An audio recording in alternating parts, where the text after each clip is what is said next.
Hello students, हम पढ़ रहे थे भारत में उद्योग में जो आज पढ़ने जा रहे हैं वो है रासायनिक उद्योग, केमिकल इंडस्ट्री। यहाँ पे हम पढ़ेंगे आज केमिकल इंडस्ट्री, रासायनिक उद्योग।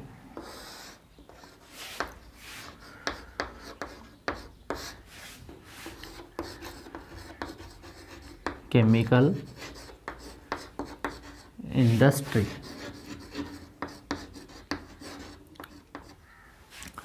यहाँ पे हम बात करने जा रहे हैं रासायनिक उद्योग की। तो हम भारत से संबंधित बात करें तो भारत एक कृषि प्रधान देश है। ये सबको पता है कि भारत कृषि प्रधान देश है। इसके अंदर उर्वरकों की मांग होती है और उर्वरकों की मांग नहीं अधिक होती है। यहाँ पे हर फसल के लिए उर्वरकों का छिड़काव किया जाता है, जिसके कारण हम कह सकते हैं कि इस उद्योग का हमारे भारत में तेज़ी से विकास हुआ है। यहाँ पर जो खाद के रूप में उर्वरक, हम ज़मीन को उपजाऊपन बनाने के लिए जो उर्वरकों का छिड़काव करते हैं, जो रासायनिक खाद का छिड़काव करते हैं, उसके लिए यहाँ पर जो रासायनिक उद्योग हुए हैं उनका तेज़ी से विकास हुआ है। यहाँ पे इसके अंतर्गत हम 3 प्रकार के जो उत्पाद हैं उनको तैयार किया जाता है। यहाँ पे हम कह सकते हैं जो नाइट्रोजन्स है, फास्फेटिक है, पोटासिक है, ये 3 प्रकार के ऐसे उर्वरक होते हैं जिसके अंदर हम इसको ज़्यादातर मात्रा में ज़मीन में छिड़काव करते हैं। कौन कौन से हैं 3 उर्वरक? मुख्य रूप से 3 उर्वरक होते हैं जिसके अंदर हम बात कर सकते हैं। यहाँ पे नाइट्रोजन्स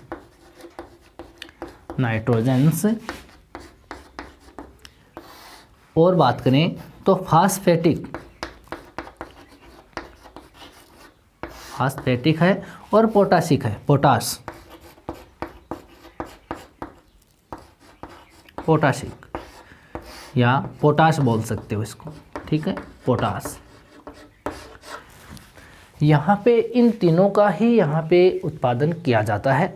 भारत में जो जलोढ़ मिट्टी है, उस जलोढ़ मिट्टी में मृदा जो है, जलोढ़ मिट्टी, उस मृदा में नाइट्रोजन की कमी होती है और उस नाइट्रोजन की कमी के कारण यहाँ पर नाइट्रोजन्स उर्वरक है उसकी मांग ज़्यादा होती है, इसलिए उसका उत्पादन भी अधिक होता है। हम किसको उपजाऊपन मानते हैं? मिट्टी को, जलोढ़ को।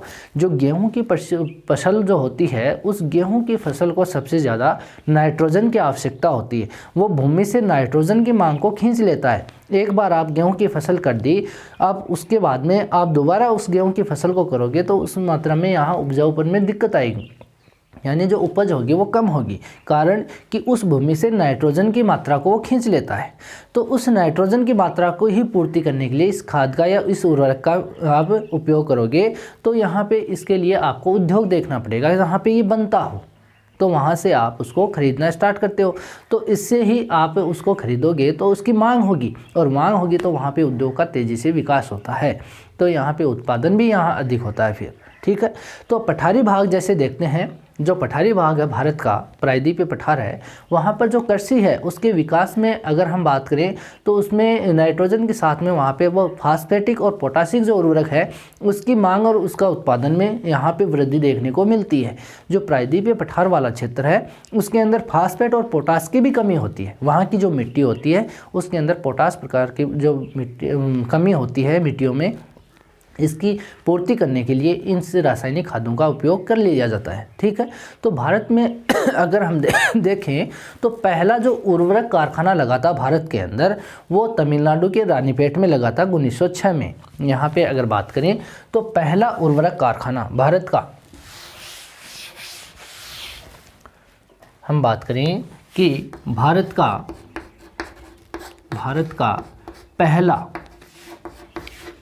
पहला उर्वरक कारखाना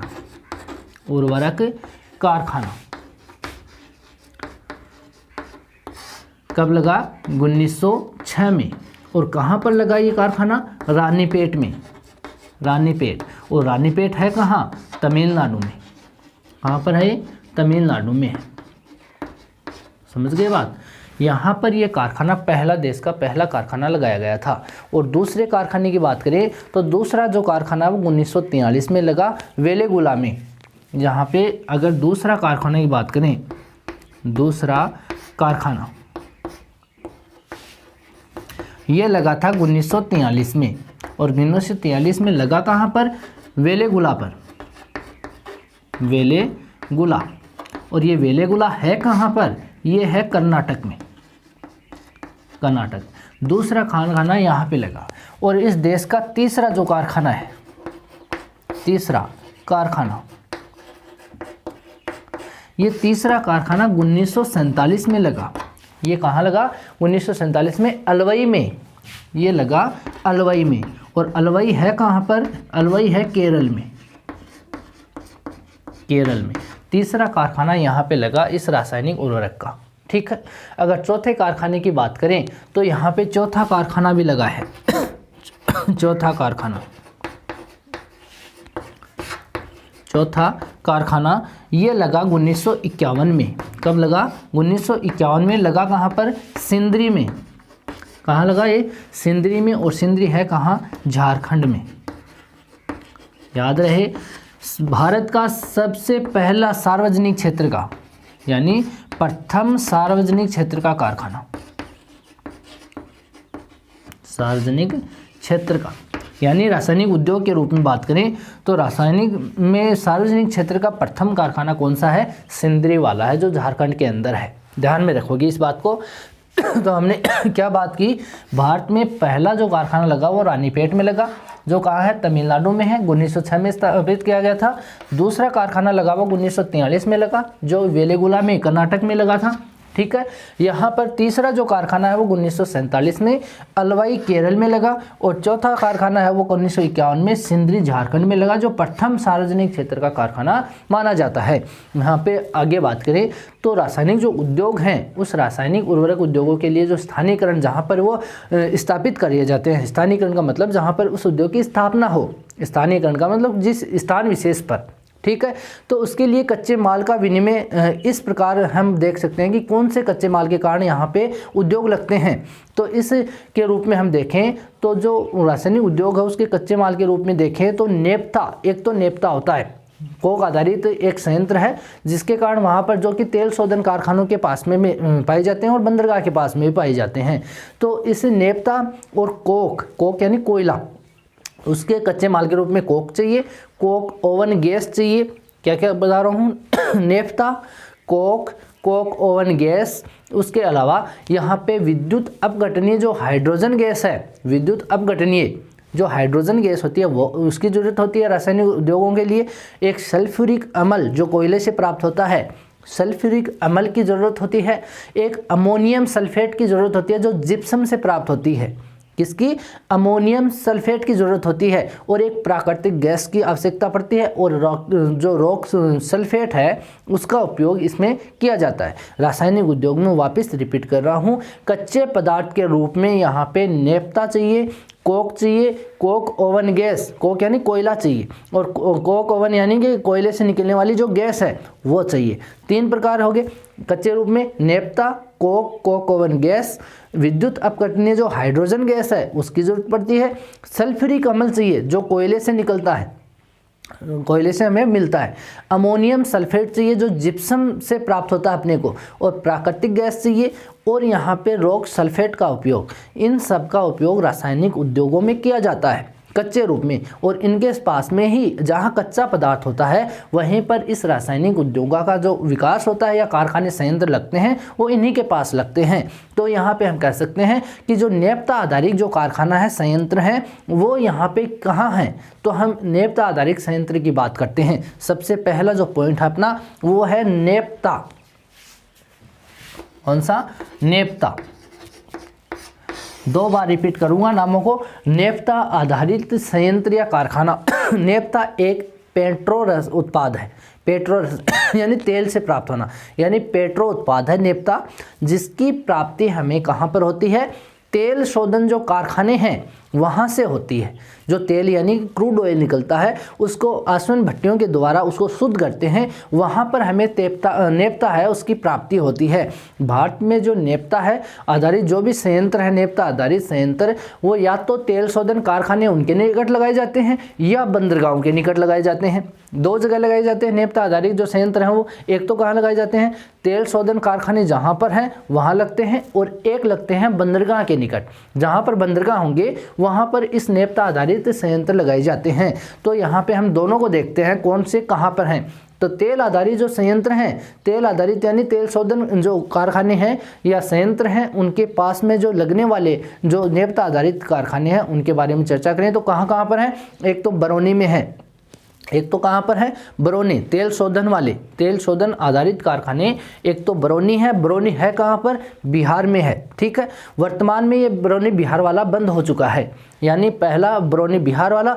फिर इसके बाद अगर देखें तो जो गुवाहाटी का क्षेत्र है, तेल शोधन कारखाना है गुवाहाटी है कहाँ पर, असम में। तो गुवाहाटी में भी ये नेपथा आधारित तेल शोधन कारखाना है।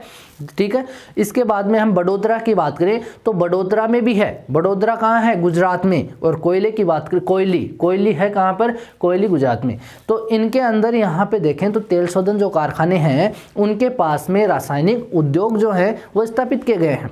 फिर हम बात करें नेपथा आधारित उद्योग कहाँ स्थापित किए हैं तो बंदरगाह की बात करते हैं कि बंदरगाह के पास में या बंदरगाह के निकट हम बात करें तो बंदरगाह के पास में कौन कौन से हैं। तो बंदरगाह में हम बात करें तो तुतीकोरिन, यहाँ पे जो तुतीकोरिन बंदरगाह है उसको छोड़कर सभी बड़े बंदरगाहों पर इसको यहाँ पे लगाए गए हैं, यानी नेपथा आधारित उर्वरक कारखाने हैं वो लगाए गए हैं।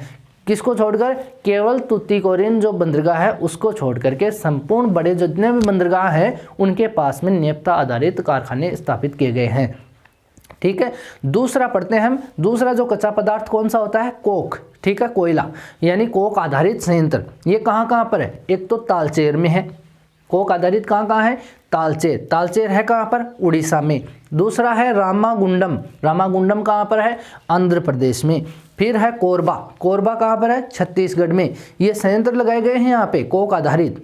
ठीक है, एक तो कौन सा है यहाँ पे, तालचेर में कोक आधारित, तालचेर उड़ीसा में है। फिर रामागुंडम की बात करते हैं वो आंध्र प्रदेश में है। उसके बाद हम बात करते हैं कोरबा की, कोरबा कहाँ है, छत्तीसगढ़ में है।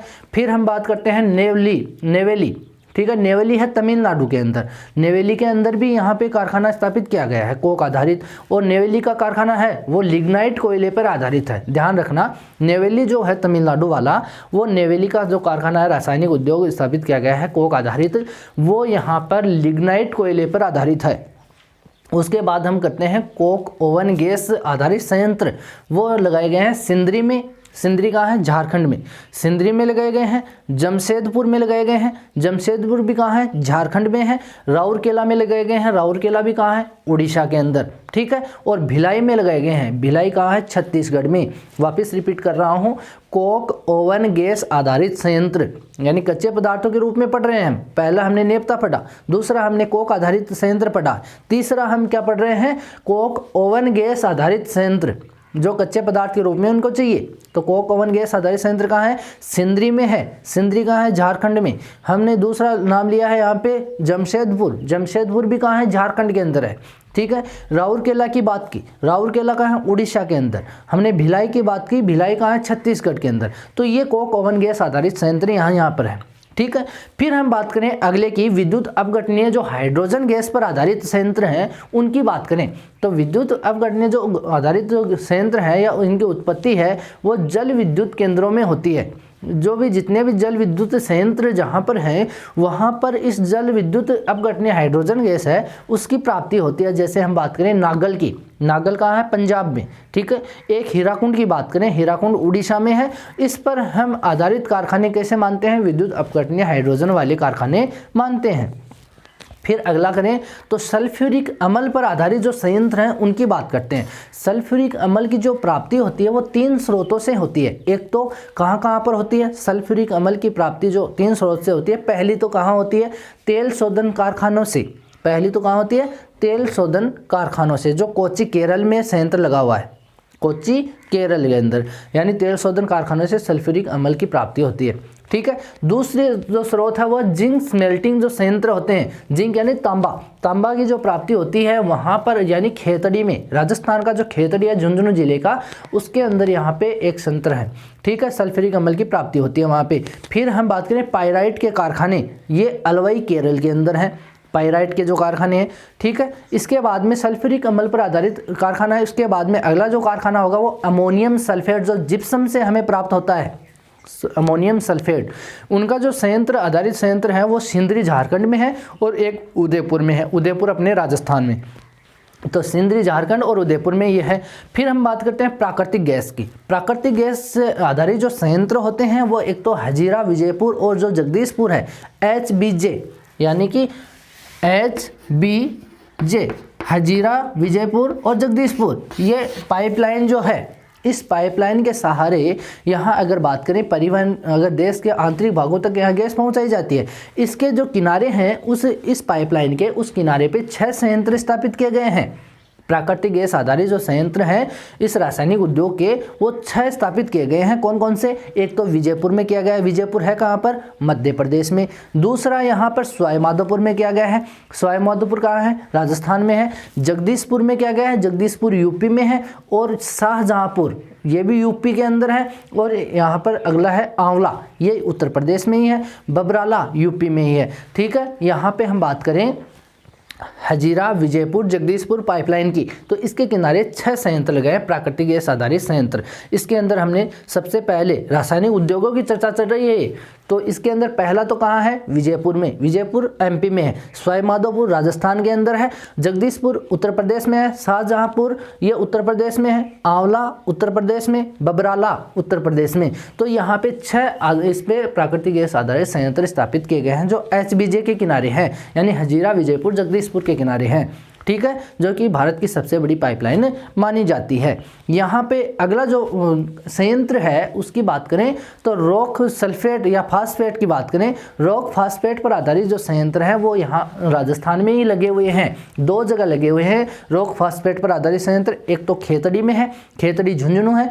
खेतड़ी झुंझुनू कहाँ है? राजस्थान में। उदयपुर भी कहाँ है? राजस्थान में। तो इन दोनों जगह पर रॉक फास्फेट पर आधारित संयंत्र रासायनिक उद्योग के लगाए गए हैं। ये बात हो गई आपकी कच्चे पदार्थ के रूप में जो संयंत्र लगे हुए हैं उनकी।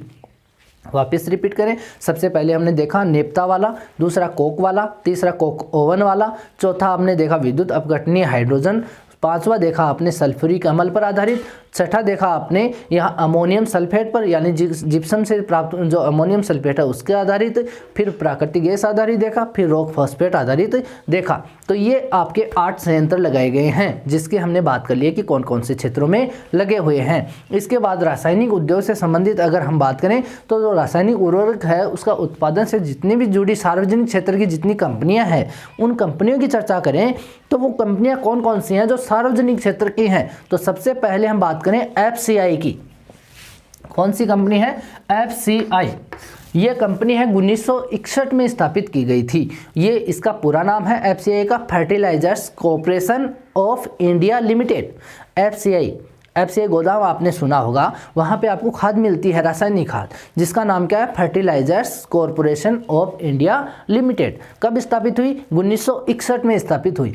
इसलिए है कहाँ पर? तो इसकी बात करें तो ये कंपनी है, इसकी ब्रांचें यहाँ पर है। जैसे हम बात करें सिंदरी की, तो सिंदरी झारखंड में है, गोरखपुर उत्तर प्रदेश में है, तालचर उड़ीसा में है और यहाँ रामागुंडम यानी कि यहाँ तमिलनाडु के अंदर है। वापस रिपीट कर रहा हूँ, सिंदरी, गोरखपुर, यहाँ पे तालचेर उड़ीसा और यहाँ रामागुंडम, इन क्षेत्रों में fertilizers corporation of India limited की कंपनी की शाखाएं हैं। ठीक है, फिर हम बात करें दूसरी कंपनी की जिसका नाम है NFL। दूसरी जो कंपनी है उसका नाम क्या है? NFL, जिसकी स्थापना हुई 1974 में, जिसका पूरा नाम है national fertilizers limited. National fertilizers limited 1974 में इसकी स्थापना हुई, जो कि इसकी शाखाएं कहाँ कहाँ हैं? नागल भटिंडा पंजाब में है। नागल भटिंडा कहाँ पर है? पंजाब के अंदर है। दूसरा पानीपत कहाँ है? हरियाणा के अंदर। और विजयपुर कहाँ है? मध्य प्रदेश में। इन तीनों जगह पर नेशनल फर्टिलाइजर्स लिमिटेड कंपनी स्थापित है। ठीक है। तीसरे HFC, यहाँ पे तीसरे क्रम की जो कंपनी है उस कंपनी का नाम क्या है, HFC, जो 1978 में 1978 में स्थापना हुई थी, जिसका पूरा नाम है यहाँ पे हिंदुस्तान फर्टिलाइजर्स कॉरपोरेशन लिमिटेड। इसका पूरा नाम क्या है, हिंदुस्तान फर्टिलाइजर्स कॉरपोरेशन लिमिटेड। 1978 में इसकी स्थापना हुई थी। जिसकी शाखाएं अगर बात करें तो हम यहाँ पे नामरूप की बात करते हैं। नामरूप असम का है, एक क्षेत्र है जहाँ पर इसकी शाखाएं है। दूसरा दुर्गापुर कहाँ है, पश्चिम बंगाल में। HFC कहाँ है, एक तो नामरूप में है असम में, दूसरा दुर्गापुर कहाँ पर है, पश्चिम बंगाल के अंदर। तीसरा बरौनी कहाँ है, बिहार में। इन तीनों जगहों पे HFC की कंपनी है, ठीक है। चौथी कंपनी देखें तो RCF, चौथी कंपनी जो है वो कौन सी होगी, RCF। यहाँ पर RCF की फुल फॉर्म है राष्ट्रीय केमिकल्स एंड फर्टिलाइजर्स लिमिटेड, राष्ट्रीय केमिकल्स एंड फर्टिलाइजर्स लिमिटेड। इसकी स्थापना भी 1978 में हुई, इसकी भी 1978 में हुई, ठीक है। तो यहाँ पे इसका नाम है राष्ट्रीय केमिकल्स एंड फर्टिलाइजर्स लिमिटेड, 1978 में स्थापना हुई इसकी।